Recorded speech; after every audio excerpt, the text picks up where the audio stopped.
você aqui, renovando o seu chamado. Amém? Vamos ficar de pé em nome de Jesus. Abra sua Bíblia comigo para o livro de Ezequiel, capítulo 1. Nós vamos falar sobre renovando o nosso chamado. Aleluia.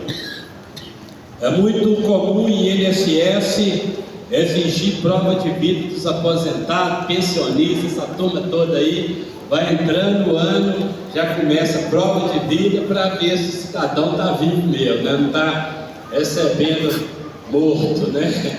Então, meus queridos, fim de ano, vamos renovar o nosso chamado. Pode ser que no decorrer do ano, alguns deslizes nos desqualificam como um chamado de Deus. Então é preciso a gente dar uma autoavaliada para ver se estamos de acordo com a forma que o Senhor realmente nos chamou. Aleluia. Ezequiel capítulo 1, você pode abrir o capítulo 1 e deixa também o 37. Nós vamos pegar uma porção aqui do capítulo 1 de Ezequiel e depois a gente conclui lá no capítulo 37, em nome de Jesus. Amém. Ezequiel capítulo 1, versículo 1, a Bíblia diz assim: olha, no quinto dia do quarto mês do meu 30º ano, eu, o sacerdote Ezequiel, filho de Buzi, vivia na Babilônia, às margens do rio Quebar, junto com os judeus que haviam sido levados para lá, expatriados e prisioneiros. E aconteceu que os céus se abriram, e eu tive visões de Deus. Aleluia. Quando tudo isso ocorreu, fazia 5 anos que o rei Joaquim estava no cativeiro babilônico. Foi no quinto dia do quarto mês do quinto ano de exílio. 5 anos que eu já estava no cativeiro. Eu já tinha 30 anos de idade. Foi quando eu fui visitado por uma visão de Deus. Amém? Vem comigo no capítulo 37. Aleluia. A palavra de Deus nos diz assim, capítulo 37 de Ezequiel: a mão do Senhor pairava sobre mim, e mediante o poder do seu Espírito, ele me conduziu até o meio de um vale, onde a terra estava coberta de ossos. Em seguida, ele mesmo me levou a caminhar de um lado para o outro, e pude observar que era imenso o número de ossos no vale, e que todos estavam mirrados e ressequidos. Então ele me indagou: ó querido filho do homem, acredita que esses ossos secos poderão ter vida de novo? Eu respondi: ó Senhor soberano, só tu o sabes. E ele me disse: profetiza pois sobre esses ossos e ordena-lhes: ossos secos, ouve a palavra do Senhor. Assim declara o Senhor, o eterno, o soberano Deus, a estes ossos: farei entrar em vós o fôlego da vida e revivereis. Eis que criei tendões e músculos, farei surgir carne, estenderei pele sobre todos vós, porei a respiração dentro de cada pessoa e o farei viver novamente. Então entendereis que eu sou o Senhor. Então profetizei conforme for ordenado. Enquanto eu pregava, ouviu-se no vale um barulho estranho, um estronho, um som de chocalho, e os ossos se juntaram, osso com osso. Atentei para o que estava acontecendo e notei que os ossos estavam sendo cobertos de tendões e de carne, e logo em seguida pele os cobrira. Todavia eram corpos sem espírito, não havia o fôlego de vida neles. Então o Eterno me ordenou: profetiza agora o Espírito, profetiza ao Filho do Homem, e convoca o sopro da vida, dizendo: assim diz o Senhor Deus, ó Espírito, vem dos 4 ventos e assopra sobre esses mortos, para que vivam. Fiz como me for ordenado e profetizei, e no mesmo instante o fôlego da vida entrou naqueles corpos, e eles ganharam vida e se colocaram em pé, e havia tanta gente reunida ali que dava para formar um grande exército. Aleluia!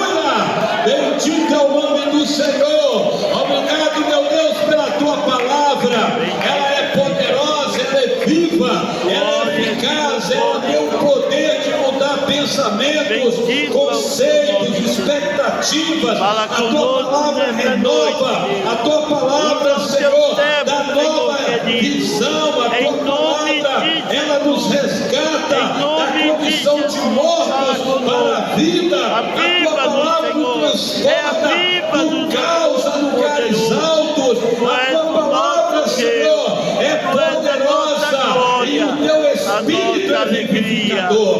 Por isso, meu Deus, eu oro nesta noite, para que o Senhor revele ao coração do teu povo o teu propósito para esse tempo, em o nome de Jesus. Aplaude ao Senhor e podem assentar em nome de Jesus. Aleluia.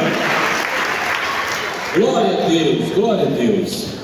Meus queridos irmãos, nós estamos diante de uma passagem bíblica, acredito, bem conhecida da grande maioria dos irmãos, principalmente para aqueles que estão lendo a Bíblia todo esse ano, não é assim? Mas Deus trouxe, irmãos, algo muito poderoso no meu coração nesta noite. Eu quero compartilhar com você.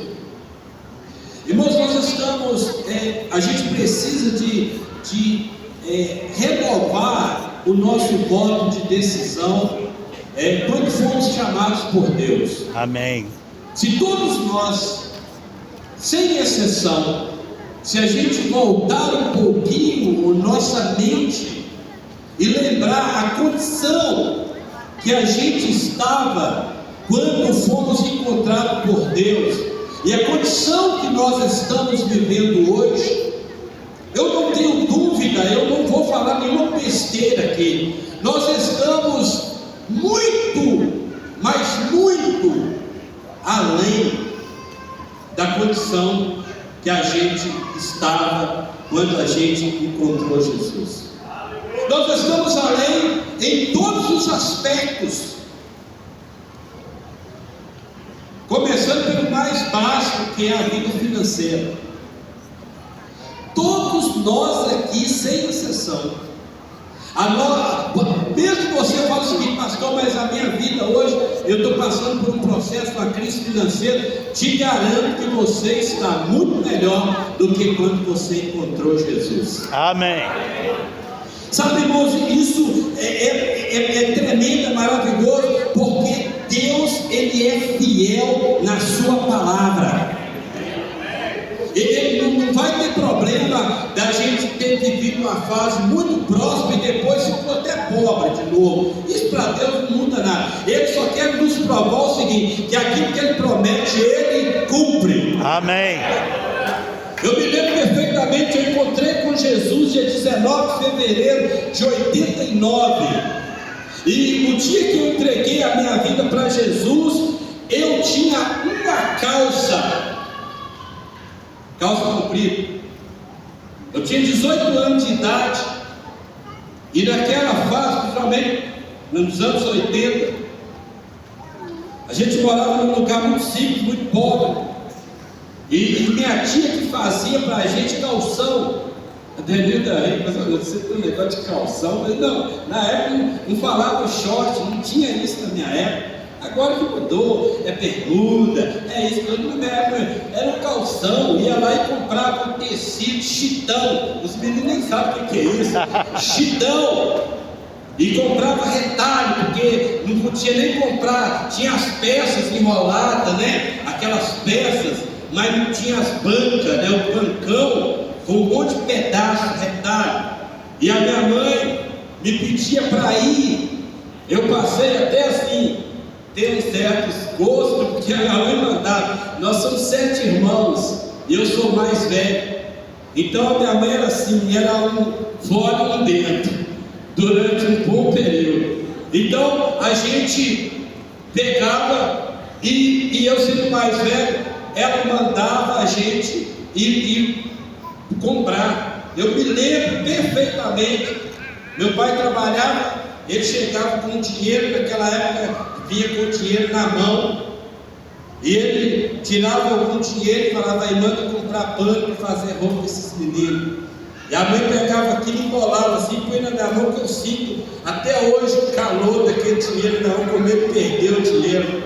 Se perdesse o dinheiro, perdeu a vida. O couro era tanto que ele não podia nem pensar. Então a gente punha o dinheiro na mão e ia com medo dos outros pegar a gente na estrada, aquela coisa toda.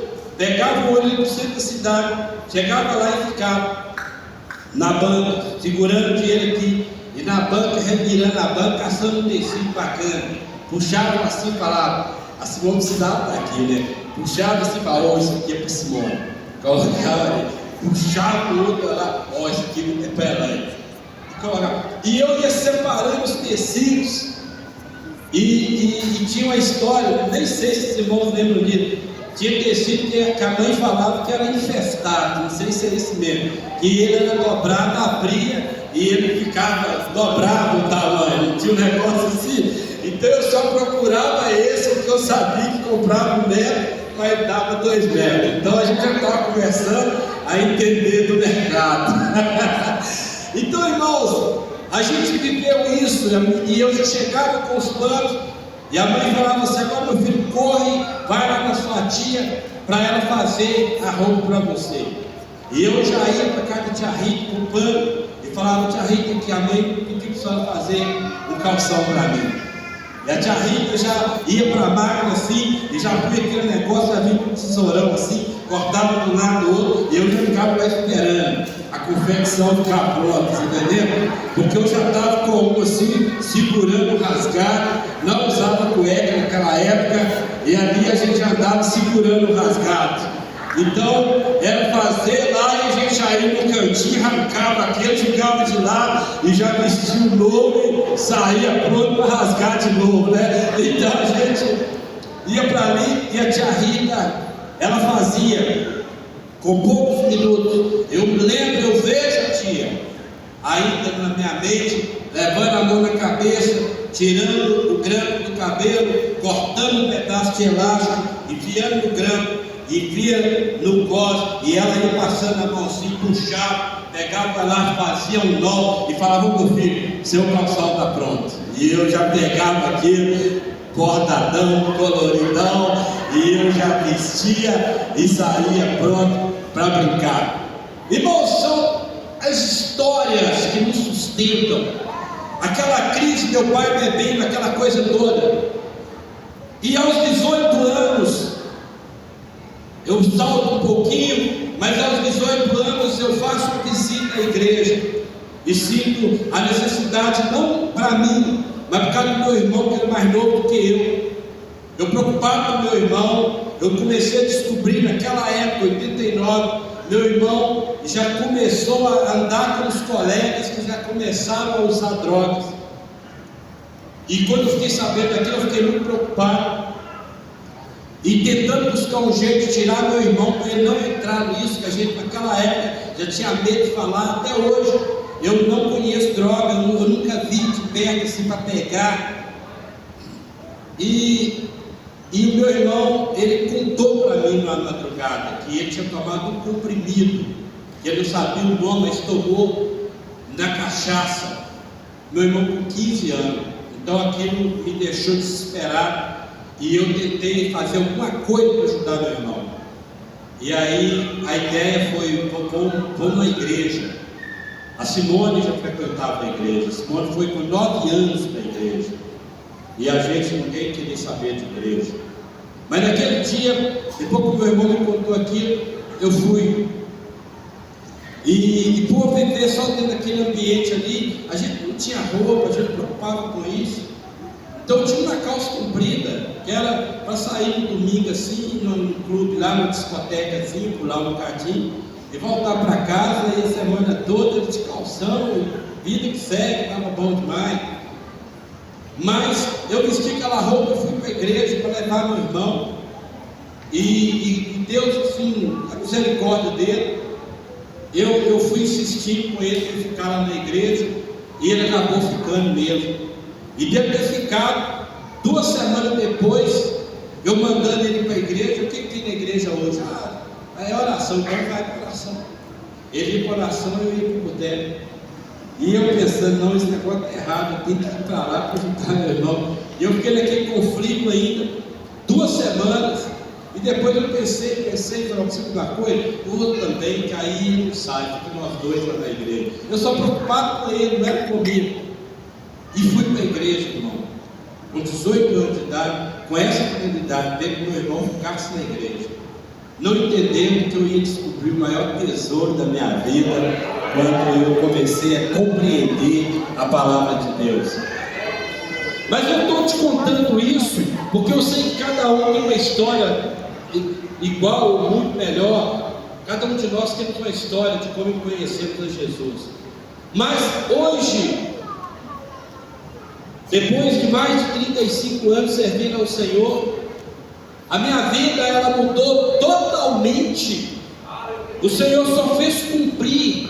E porque Ele falou, olha, quem deixar tudo por amor de mim, vai receber 100 vezes mais e a vida eterna. E Ele cumpre a palavra dEle, irmãos.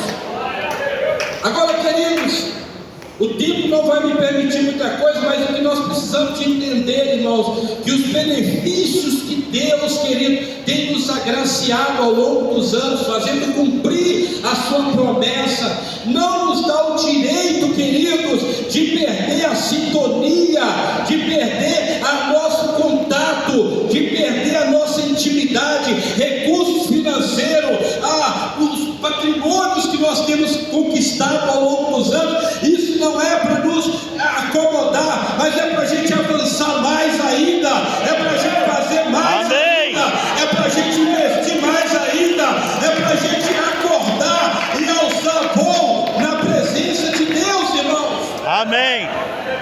E o que nós estamos percebendo é que nós estamos tão envolvidos com o sucesso que Deus tem nos dado, que a gente tem perdido a visão do reino de Deus. Nós não estamos conseguindo acessar o nível de intimidade que Ele está querendo que a gente tenha com Ele, mas a gente agora está naquele lance que eu não tenho tempo, eu não posso ir, eu não posso fazer. Por que eu não posso? Não por causa das minhas coisas, mas que coisa? As coisas não são minhas, não são suas, as coisas é dele, e Ele está nos confiando, irmão, para a gente poder fazer melhor.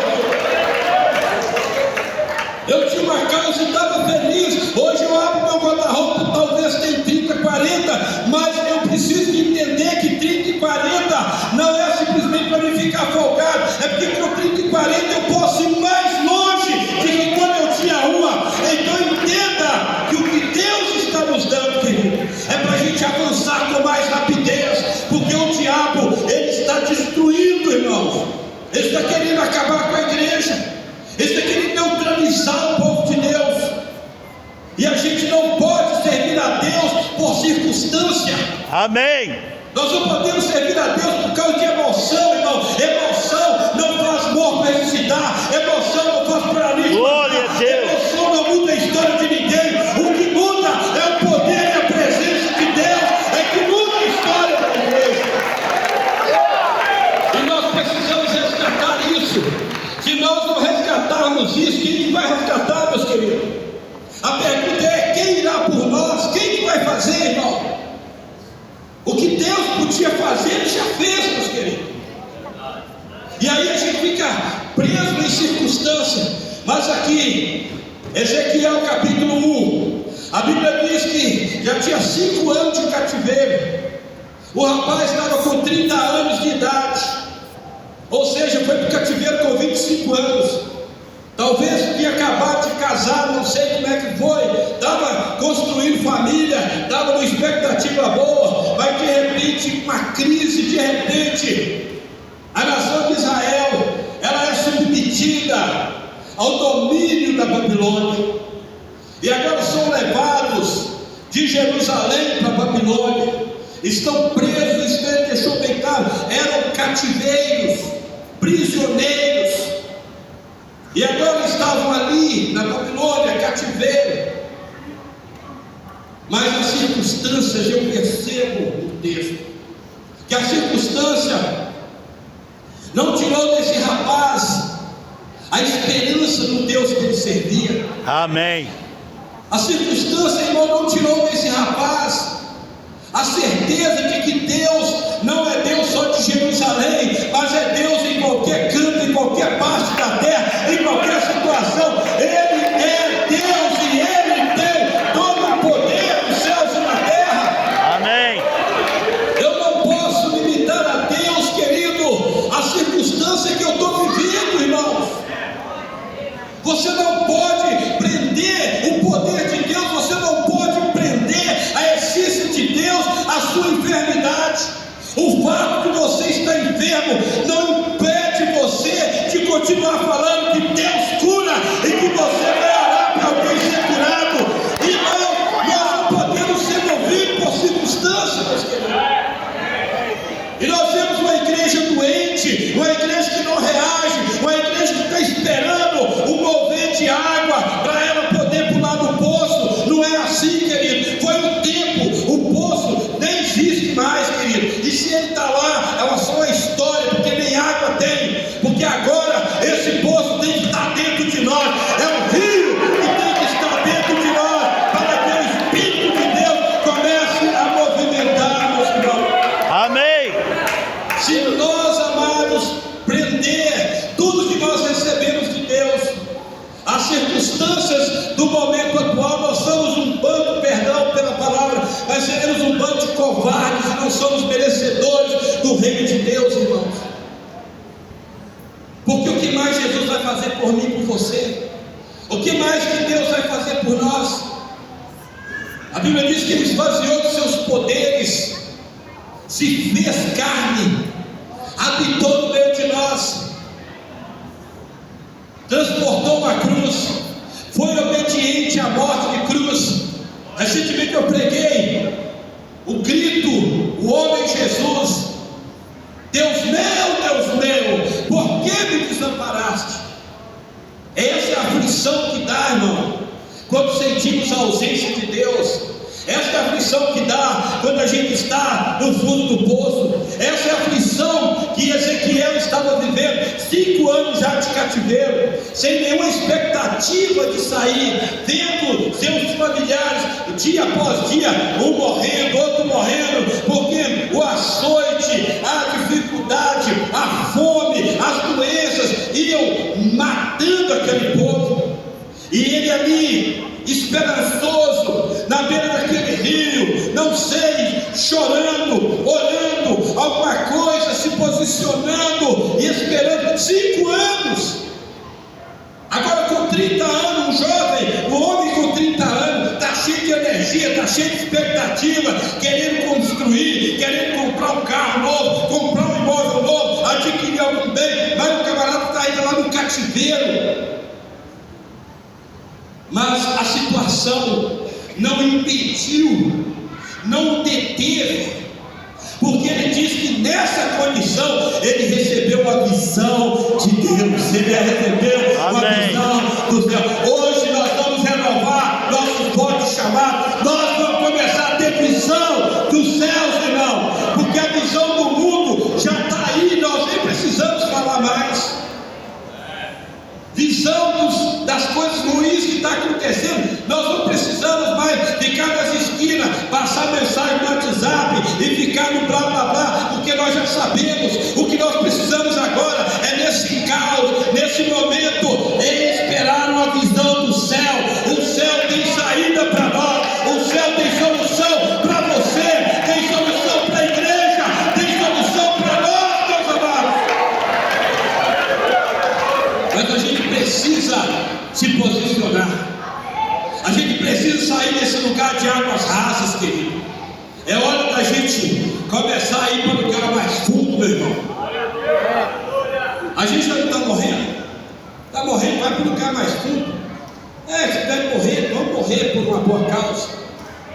Porque a Bíblia deixa bem claro para nós que o profeta, Ele está na Babilônia, ele deixou bem claro, ele estava na Babilônia, não é em Jerusalém não, porque Jerusalém é o nosso orgulho, sabe, os lugares do nosso orgulho, Deus está nos tirando de lá, irmão. Deus está nos deixando, aleluia, ser envergonhado e passar por constrangimento, porque era ambiente de orgulho, de vaidade, e o reino de Deus é construído dessa forma. Aleluia! Era Jerusalém. Lembra da mulher samaritana? Vocês dizem que aqui em Jerusalém tem lugar de adorar. Nossos pais falam que não é não. É no nosso monte, Gerizim. Aí Jesus olhou e falou: minha filha, que pena. Você vai entender daqui a pouco, vai chegar um momento, você vai entender que não é nem aqui em Jerusalém, nem lá no seu monte, mas é em qualquer lugar, meu querido. Deus que seja em espírito e em verdade, aleluia. Se você consegue adorar em espírito e consegue adorar em verdade, pode ser em Jerusalém, mas pode ser na Babilônia, pode ser lá na crise, lá no fundo do poço, em cima da cama, aleluia, entrevado para a doença. Mas se você vai no Espírito, você recebe a visão de Deus, irmão. É isso que a igreja precisa.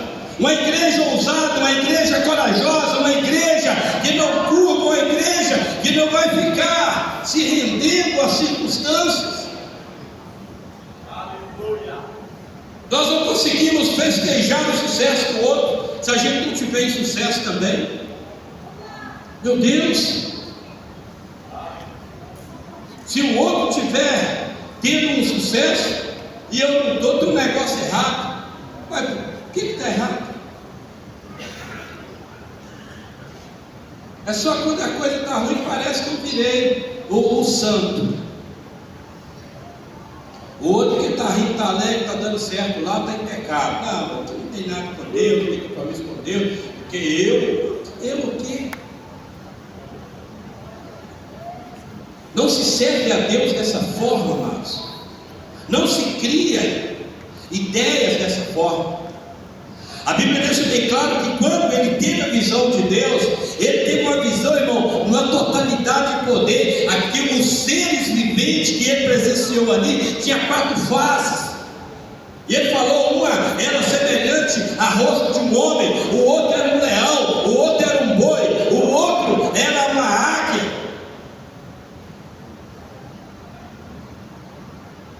Representando Deus no seu poder, na sua essência total.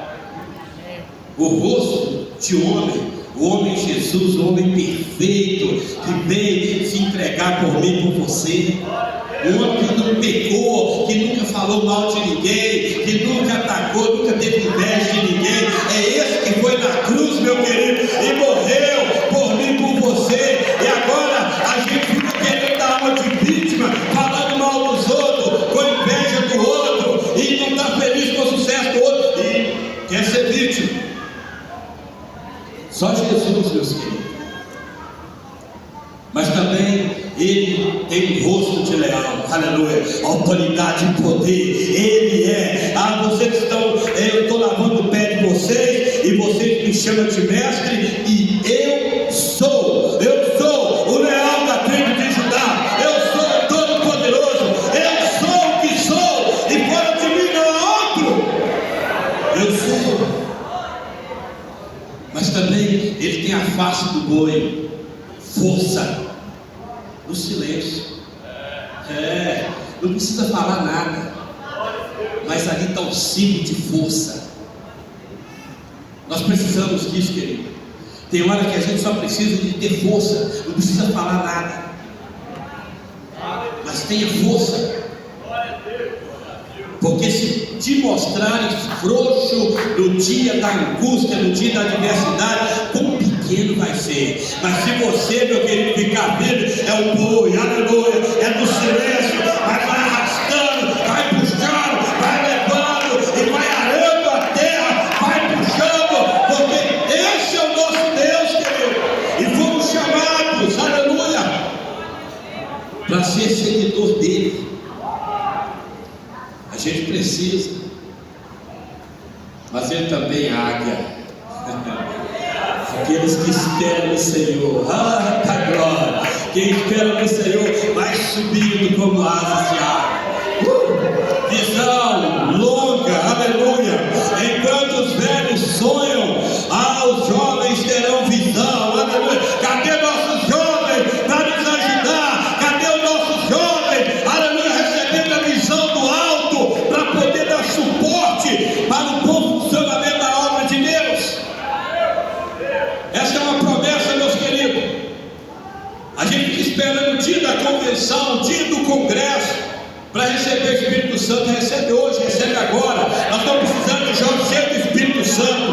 Mas entenda o porquê de receber o Espírito Santo.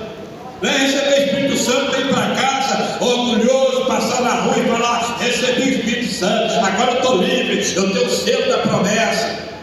Lá na igreja o pastor quase matava a gente com aquela história dele: quem não recebeu o Espírito Santo, Jesus é igual o imã, passa, quem não tiver não sobe. Eu falei: meu Deus, tem misericórdia.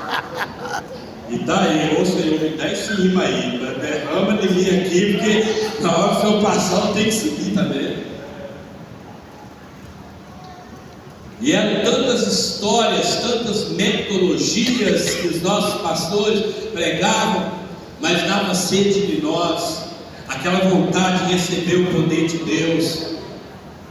E agora a gente vê pessoas que, desculpa, mas pessoa que quer receber o Espírito Santo só para falar que recebeu o Espírito Santo, para desencargo de consciência. Só para te falar uma coisa: quando você recebeu o Espírito Santo, longe de pensar em desencargo de consciência, agora que sua consciência, meu amigo, está pesada, tá? Amém. Agora que o fardo vem, porque você recebeu o poder de Deus. Ele falou o seguinte: vocês só conseguirão ser minhas testemunhas quando descer sobre vós o Espírito Santo, aí vocês vão ser minhas testemunhas, aleluia.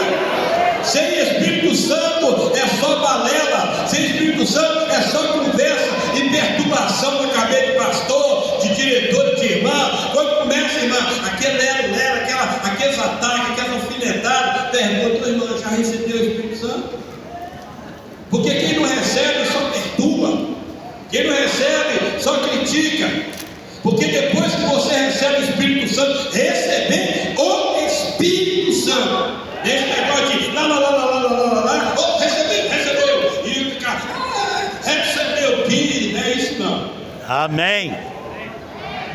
Recebeu, não fique esperando a aprovação de homem na sua vida não, querido. Quem recebe o Espírito Santo sabe, ele sai voando, aleluia, ele sai orientado pelo Espírito, ele tem revelação, ele tem entendimento, ele sabe como gerenciar a vida espiritual.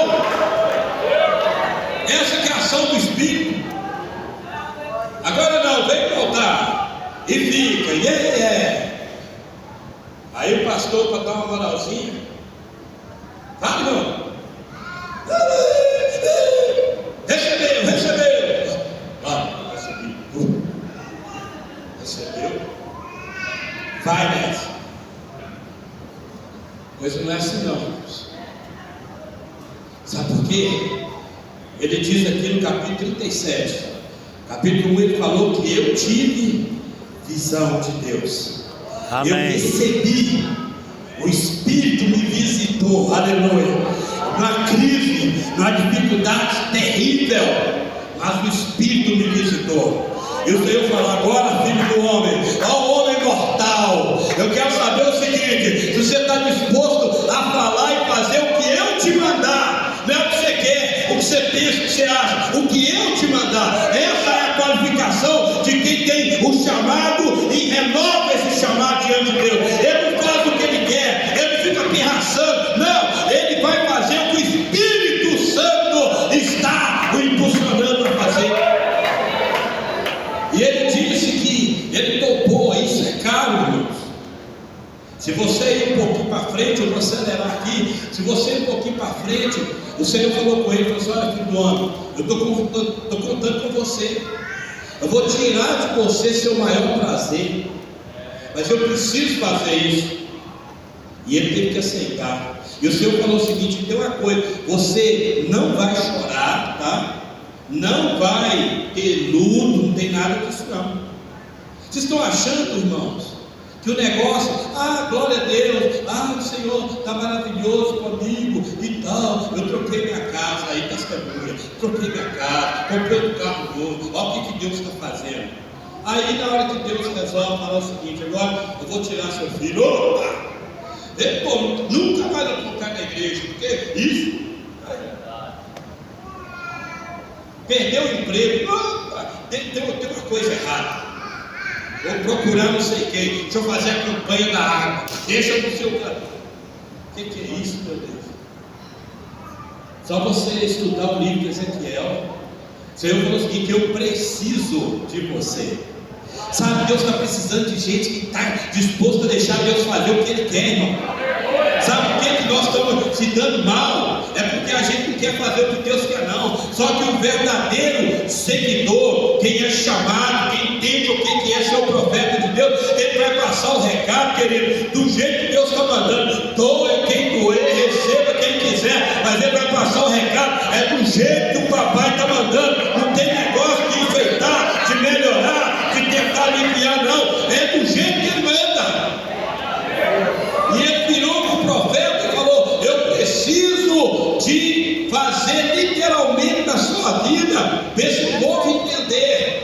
Então aqui, prepara que eu vou tirar seu prazer hoje. E a mulher do profeta, ela deu um infarto, caiu e morreu. Mas que Deus é esse?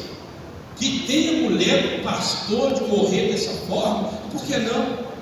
Sabe, quando a gente questiona isso, irmão, revela o tanto que nós não entendemos de reino de Deus. Quando a gente questiona isso, como é que pode aquele pastor, aquela mulher, gente, como é que pode? Deus precisa dos fiéis da terra, irmão.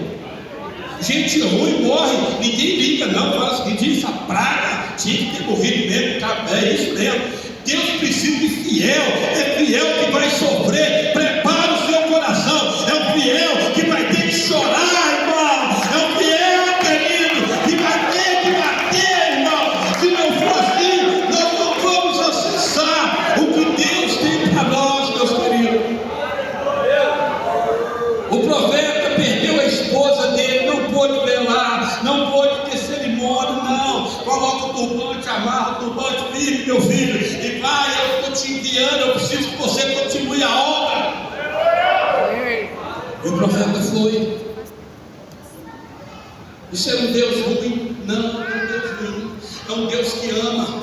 Eu preciso de um fiel morrer, eu preciso de um fiel dar doença, eu preciso de um fiel dar um câncer aí, para ver se mexe com o resto, para ver se o resto acorda e fala: meu Deus, tem misericórdia, tudo para nos levar ao arrependimento, porque Ele está nos preparando para a eternidade, querido. Isso aqui vai ficar, irmão. Nós vamos para a glória um dia e vamos reinar com Ele para sempre. E se a gente não está disposto a isso, então não somos seguidores de Jesus. Se a gente não está disposto a viver isso, nós não vamos conseguir, querido, acessar o nível que o Senhor quer levar essa igreja. O Senhor já me falou um tempo atrás, irmãos, eu já contei isso aqui. O Senhor falou assim: rapaz, o seu caso é você morrer, mas eu não vou deixar você morrer agora, você vai voltar, mas você tem uma responsabilidade. Leva o meu povo a um outro nível de intimidade comigo. Esse negócio de ficar raso, isso não resolve, irmão. Nós precisamos de elevar o nosso nível, de chegar perto do Altíssimo, de aproximar do Senhor, de ouvir a voz de Deus. Amém. Senão nossa família vai perecer. Quantos de nós, querido, não precisa ir longe, nós aqui agora, esse presente momento, quantos de nós estamos na igreja aí há 30 anos, 40 anos, cadê nossos filhos? Cadê nossos netos? Cadê nosso povo? Cadê? Sabe por quê? É porque a gente quer viver só para esse mundo. Nós não queremos, não, de jeito nenhum. O menino tem que estudar, não estou falando que não tem, mas tem que ir para a igreja também.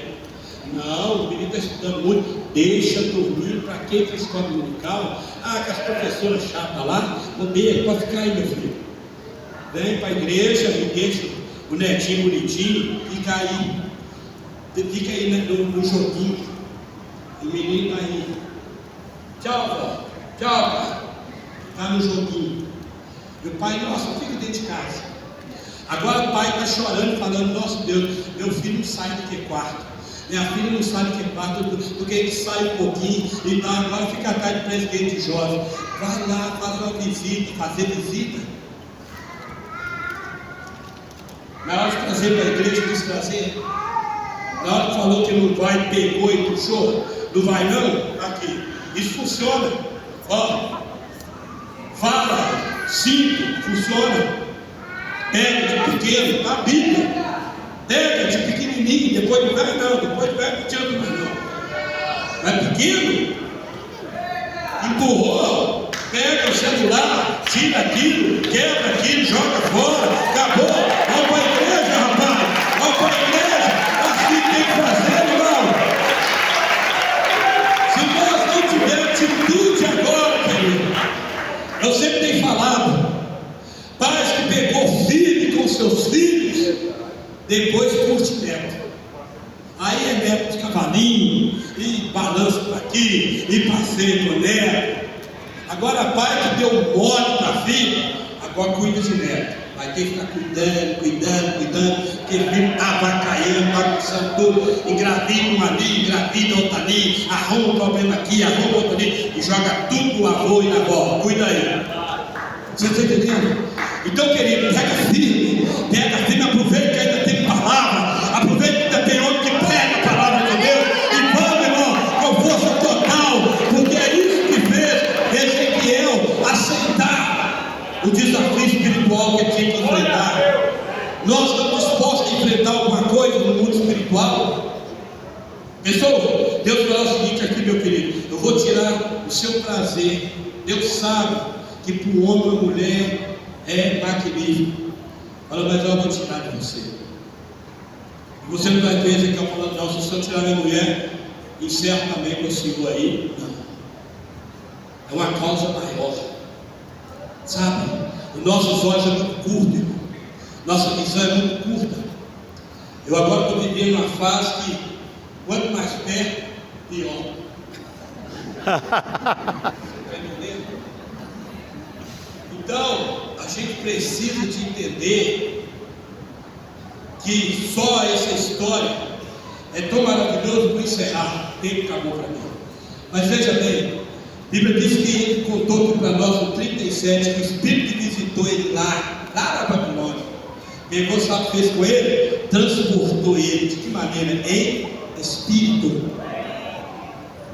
O corpo ficou lá na Babilônia, sofrendo, prisioneiro e tal, mas o espírito está livre. Vem cá, meu filho, deixa eu rodar com você. É isso que a igreja precisa nesse momento, irmão. Não é ficar preso no ambiente de prisão, mas vamos deixar o Espírito Santo nos conduzir, nos levar, nos transportar. Tem muita coisa maravilhosa. Corpo, fica aí, doença, fica por aí, mas meu espírito não. Meu espírito vai voar, meu espírito vai transportar, aleluia, para viver o novo de Deus, para viver aquilo que o Altíssimo quer que o meu espírito viva.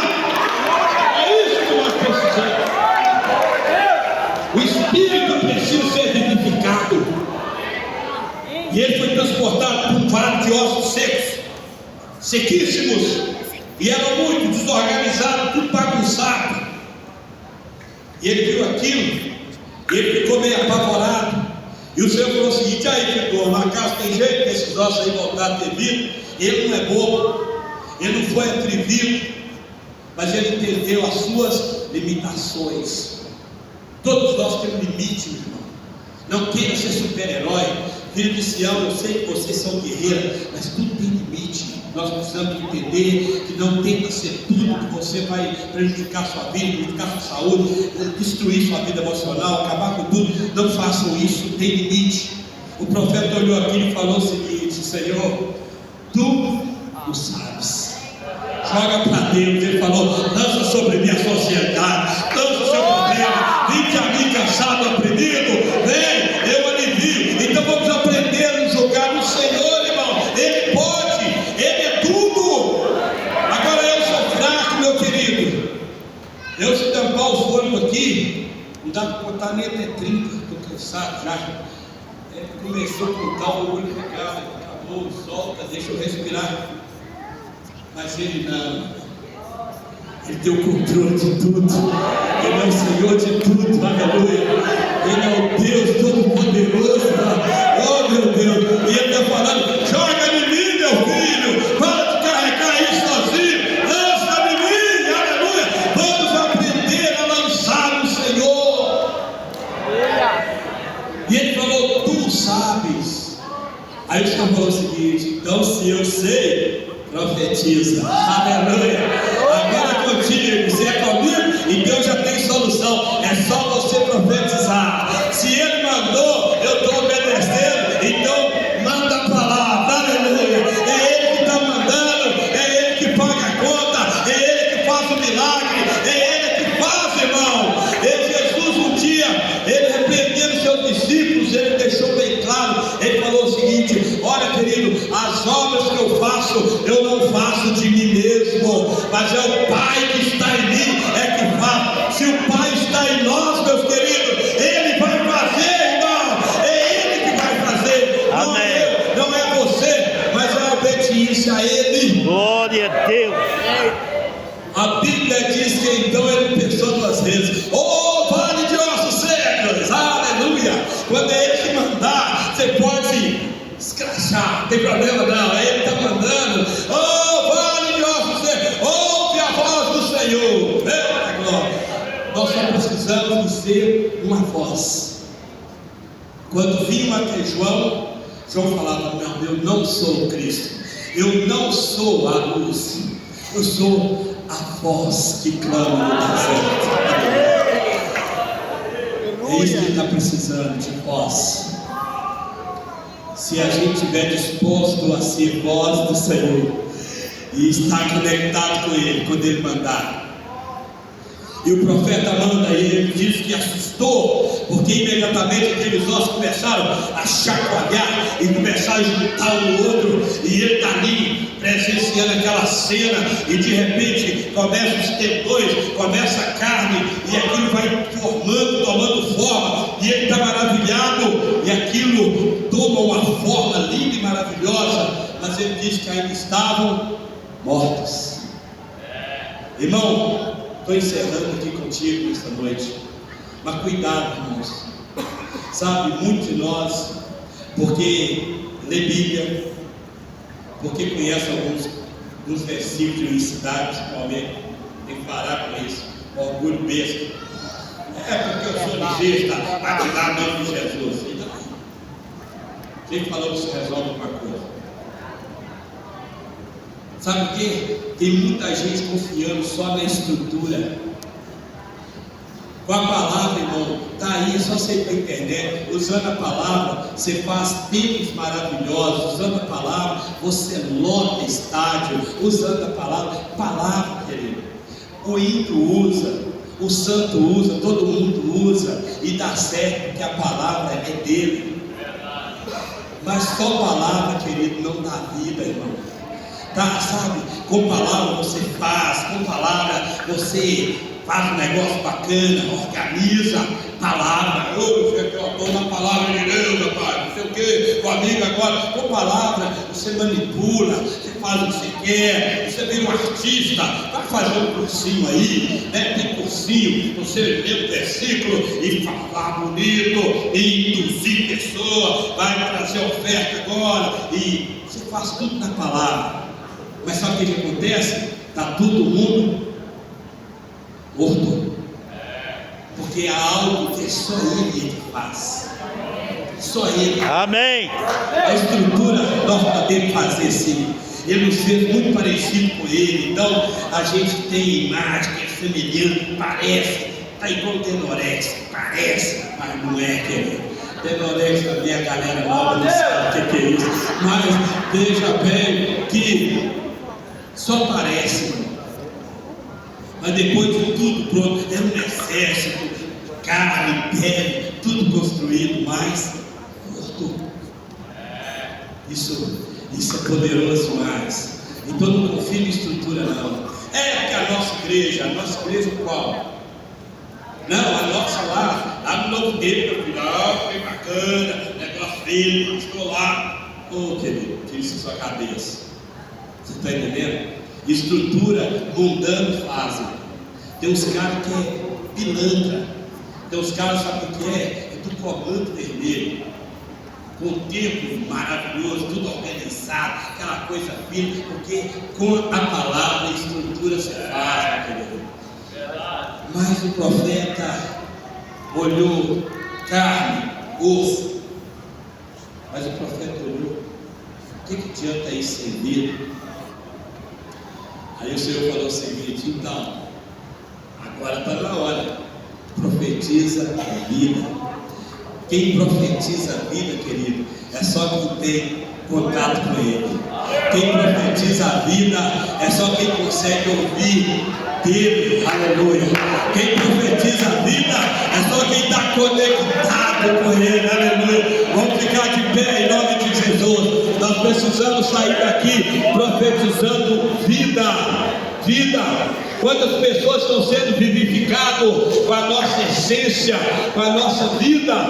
Porque se temos o Espírito Santo, com o Espírito tem fruto, e fruto é alimento, e alimento mata a fome, alimento dá oportunidade de vida, alimento dá saúde. Então eu preciso de entender se nós temos o Espírito Santo, então nossa vida está alimentando outras. Nós estamos vivificando pessoas, porque foi dada a ordem para o profeta. Agora grita, chama e declara aí o Espírito de vida, e eles vão viver. E ele grita: ó Espírito, ó vento do Espírito, aleluia. É o mesmo que visitou o Pentecoste, é o mesmo que está nos visitando aqui esta noite, igreja. Aleluia. É o mesmo, irmãos. Nós temos que ter sede desse Espírito. Você pode ser inteligente, esse privilégio. Você pode ter dons maravilhosos, mas nós precisamos da vida, irmãos. E a vida não está em nós mesmos, a vida está em Cristo. Ele falou: eu sou a vida. Ô Marta, por que você está assim, Marta? Seu irmão vai ressuscitar. Eu sei que vai ressuscitar, eu sei. Todo dia o pastor fala isso: no último dia os mortos vão ressuscitar primeiro, depois. Eu sei, isso é a palavra. Mas quem estava naquele dia, naquela tarde, era a própria vida, aleluia. E ele falou: querida, não precisa esperar o dia do arrebatamento, viva isso hoje, aleluia. Eu sou a vida, eu sou a ressurreição,